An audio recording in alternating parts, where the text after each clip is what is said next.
Добра вечер, дневник на КТВ, 10 декември 2025.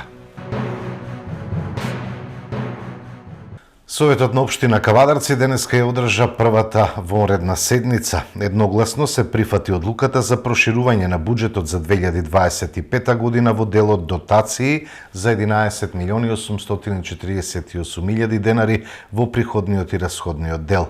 Денеска до општина Кавадарци од Министерството за образование стигнал допис со кој ја информираат општината за зголемување на блок дотациите за основното образование. Тоа беше и причината за одржување на вонредна седница на Советот. Во тек е реконструкција на колекторот на левата страна од реката Луда Мара во Кавадарци на потегот од булевар Видео Смилевски до Северен булевар во должина од 700 метри. Како што информираат од локалната самоуправа, се поставуваат коригирани цевки ФИ-1000, а тоа носи трајно решение за колекторскиот систем за следните 50 години. Ова значи поуредена инфраструктура и подобри услови за сите жители. Проектот е финансиран преку заем од Унгарија во висина од 9 милиони денари преку владата на Република Македонија, информираат од општината.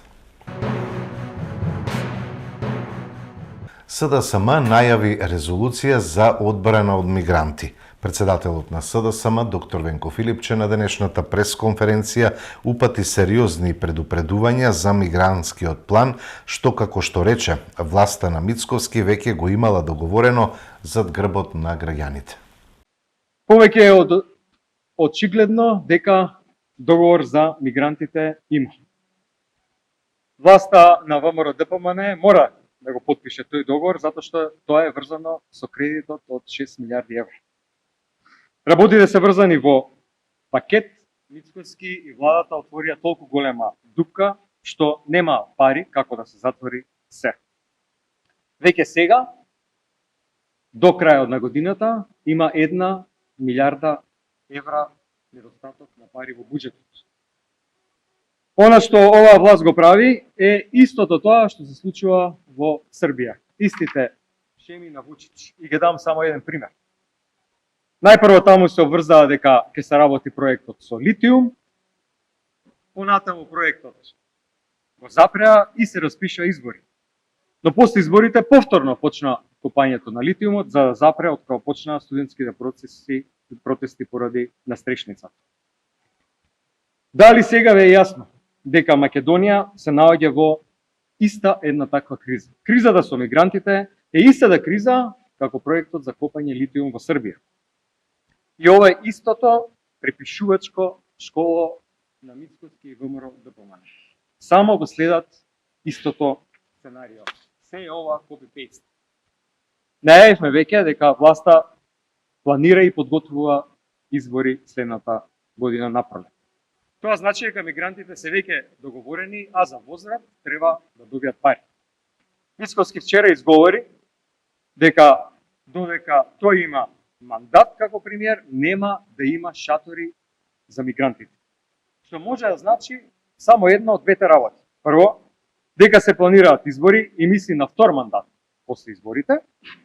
И второ, мисли на тоа дека во суштина нема да има шатори, но ќе има социјални станови. Но прочитани се. Им ги знаеме сите чекори однапред. Сите релевантни медиуми, британски и светски, објавија дека постои договор за Македонија да прима мигранти. Британските медиуми објавија дека според тој договор Британија треба да исплаќа на Македонија по 20.000 фунти по мигрант. Се споменуваат и вработувања, постојано домување, сместување во згради и така натаму. Што значи дека тоа е само еден чекор до пасош. На целата јавност тоа треба да ја биде појасно. Албанија и Косово веќе прифатиле одбиени мигранти од Британија и Италија. Во Албанија веќе се пристигнати првите мигранти донесени се со воен брод. Покрај Албанија и Косово, која е третата земја во регионот која не е членка во Европската унија во овој момент, се разбира Македонија. После сите пишувања на светските медиуми, прашањето е за јавноста дали СДСМ е тој што лаже. Бидејќи ВМРО-ДПМН сега тоа ќе го објаснува. Дека сите британски медиуми лажат, дека целокупната светска јавност лаже. Еве ги повикувам ВМРО-ДПМН. Нека излезат И нека кажат. Нека кажат дека сите лажат, односно дали цел свет лаже, само ВМРО ДПМН не лаже. Ние го направивме првиот чекор. Ги повикавме граѓаните да потпишат петиција за одбрана на Македонија. Молам сите да бидеме единствени, се работи за еднината на Македонија. Ова не е подпис за некоја политичка партија. Ова е подпис за Македонија, за низината безбедност, за низината стабилност, за нашата иднина. И во ова одбрана мораме сите да бидеме заедно. Да ги преземеме работите во свој раце, да не биде после тоа касно. Денеска најавам и нов чекор. После оваа петиција ќе излеземе во собранието и ќе бараме изгласување на резолуција за ова да го запреме. Тоа ќе биде вториот чекор. Дали Македонија, земја која што не може да исплати плати, да одржи базичен ред дома, може да се справи со ваков наплив на мигранти? Дали економски ова може да се издржи? Одговорите сите ние ги знаеме. И затоа ги повикувам и пратениците на ВМРО ДПМН да прифатат резолуцијата. Така ќе избегнеме. Мислевме, рековме, кој лаже, кој не лаже. И тоа ќе биде доволно, не да им веруваме на празни зборови, туку да има подписи. Доколку ВМРО ДПМН не излезе и не ја прифати оваа резолуција, ќе бидеме приморани понатаму да се бориме со сите демократски средства. Еден од нив е да ги повикаме сите граѓани на еден голем народен протест. Заедно, обединети, сплотени, да го блокираме процесот на носење мигранти во Македонија. Борбата нема да застане. Ова е борба за Македонија.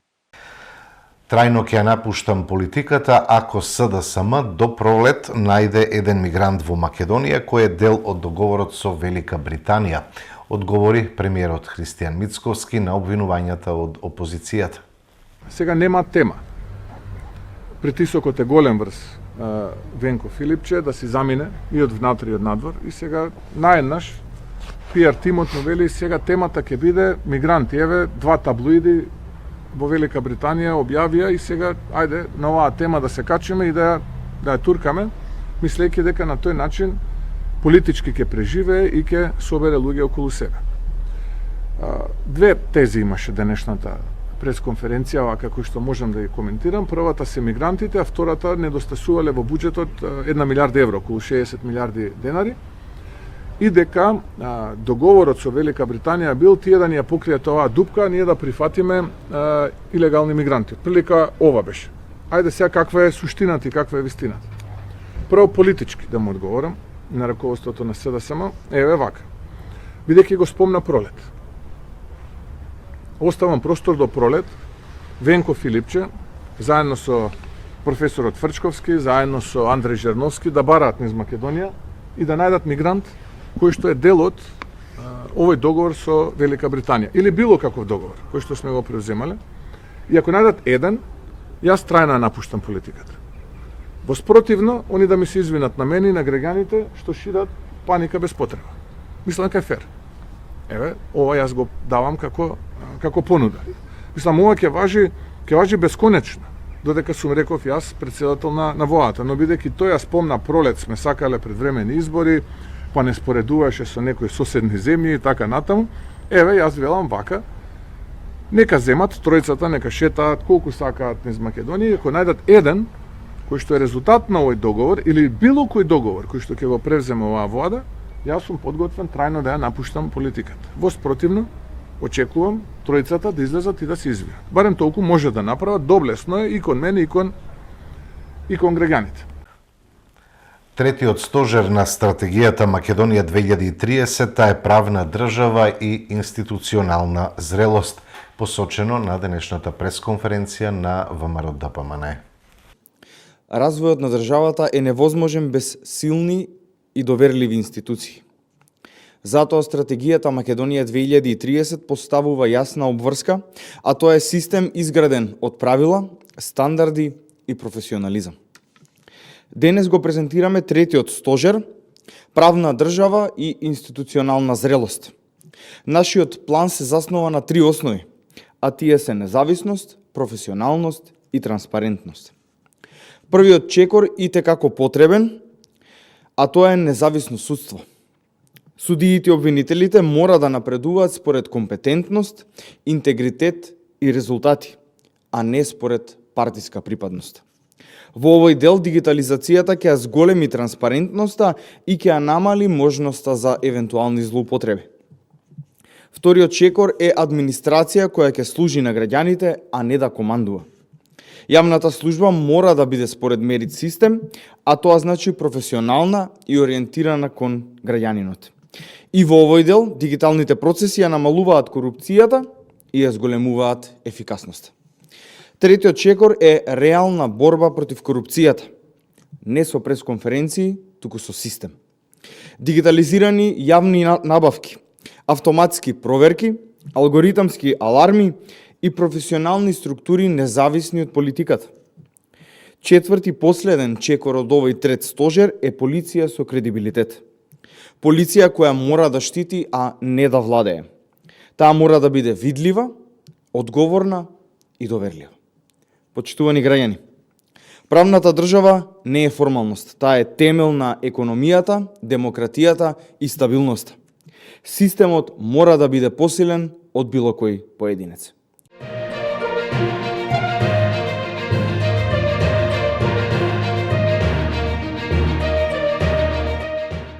Информации од спортот. Извонреден настап на кавадаречките ММА борци во Црна Гора. Дарко Димитриев освои злато, а Јордан Џошев сребро на Монтенегро Fighting Championship. Изминатиот викенд во Подгорица, Црна Гора, се одржа интернационален ММА надпревар насловен како Монтенегро Fighting Championship. На ова надпреварување кавадарци имаше своји представници во борците од Центарот за боречки вештини Будо. Кавадаречките борци и повеќе од достоинствено ги репрезентираа боите на клубот, на градот и на државата. Дарко Димитриев во категорија на сениори до 66 килограми забележа исклучителен резултат освојувајќи го златниот медал. Јордан Џошев, кој настапи во категорија на јуниори од 18 до 21 година до 66 килограми, немаше среќа во финалето и мораше да се задоволи со сребрениот медал. Кавадаречките борци предстојниот викенд ги очекува уште едно големо надпреварување, од каде очекуваме квалитетни борби, настапи и се разбира медали.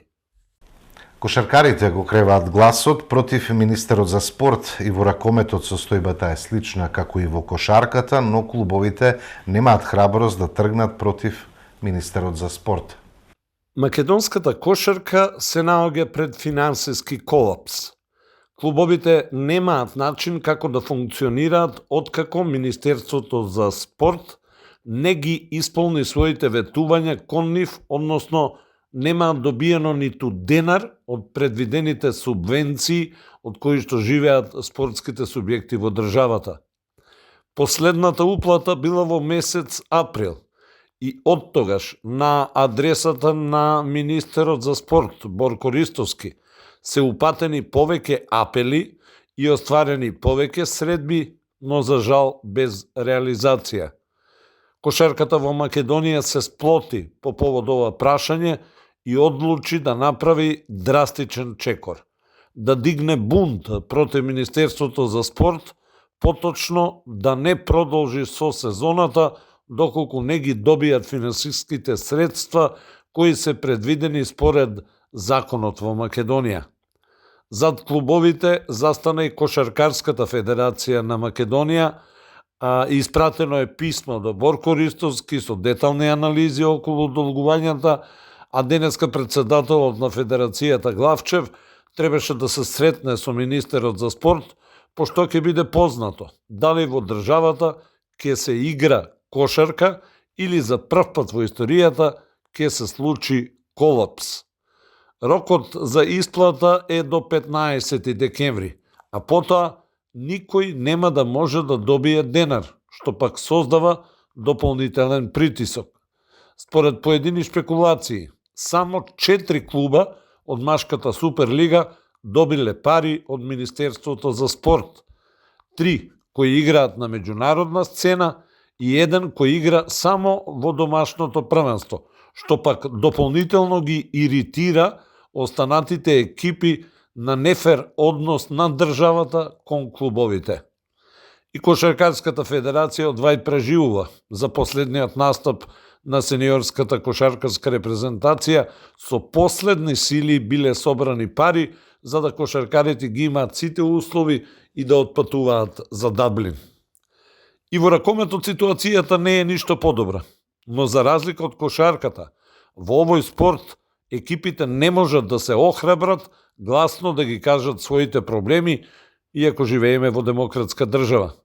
Чекајќи го министерот за спорт Борко Ристовски да им ги исплати предвидените субвенции и средства од програмата за распределба на средства од игрите на среќа, клубовите не можат да им поделат плати на ракометарите, односно ракометарките. Дел од нив, кои се на теренот, немаат земено плата од почетокот на оваа сезона, а истите тие имаат семејства кои треба да ги ранат.